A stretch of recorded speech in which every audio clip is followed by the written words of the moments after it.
Electronic জিনিস কত vulnerable আছে।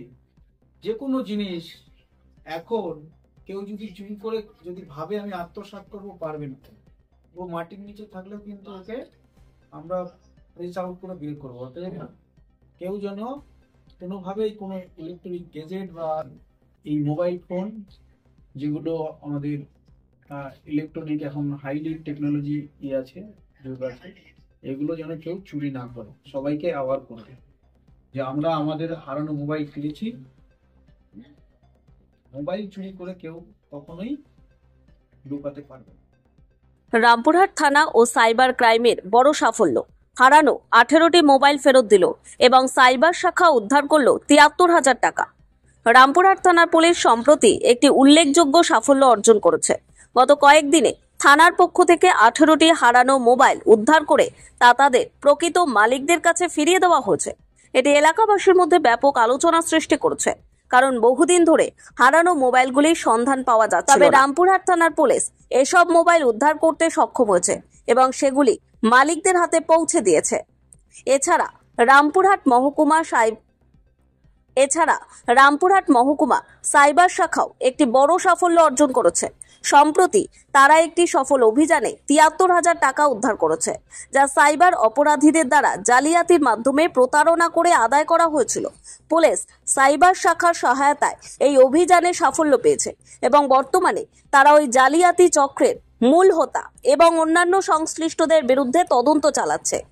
এই সফল অভিযানগুলি রামপুরহাট থানার পুলিশের দক্ষতা এবং সততার পরিচয় দিয়েছে এবং স্থানীয় জনগণের মধ্যে তাদের প্রতি আস্থা সৃষ্টি করেছে। আমি প্রথমত আমার যে টাকাটা কাটা গেছিল সেটা আমি জানি না। আমি অনেকদিন ব্যাংকে যাইনি এবং পাসবইটা আপডেটও করা হয়নি। তো আমি অনেকদিন পরে ব্যাংকের পাসবইটা আপডেট করলাম। আপডেট করার পরে জানতে পারি যে আমার দুবারে টাকা কাটা গেছে। একবার 6,500 কাটা গেছে, একবার 1,500 কাটা গেছে।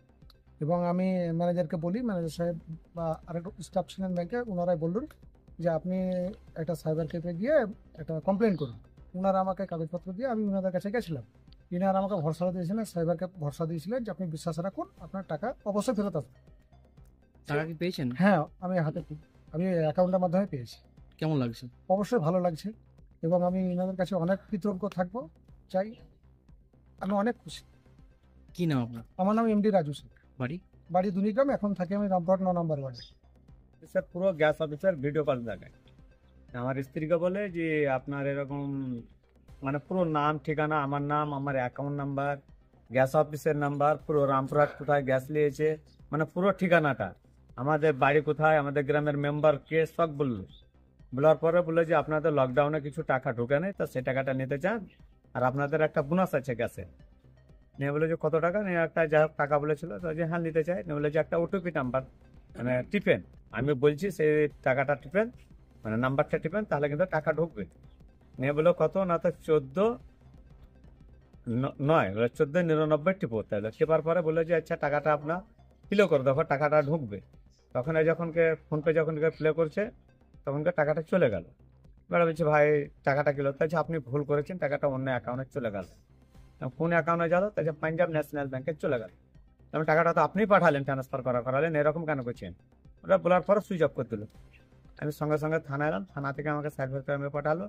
ওখানে যে আমি লিখিত অভিযোগ দিই, স্যাররা আমাকে প্রচুর সহযোগিতা করো। ওরা আমাকে ভরসা দিয়েছিল যে টাকা পাবেন। আমি তখন কন্যায় ভেঙে পড়েছিলাম।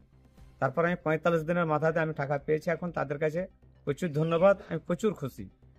কি নাম আপনার? আমার নাম জসিমউদ্দিন শেখ, বাড়ি কুমহাড্ডা। আমি হাবিব তানভীর, থাকছি ওটু নিউজ বাংলার। অবশ্যই আপনারা দেখতে থাকুন ওটু নিউজ বাংলা, কারণ এবার বলবে বীরভূম, শুনবে বাংলা। এবার বীরভূমের কথা শুনবে বাংলা।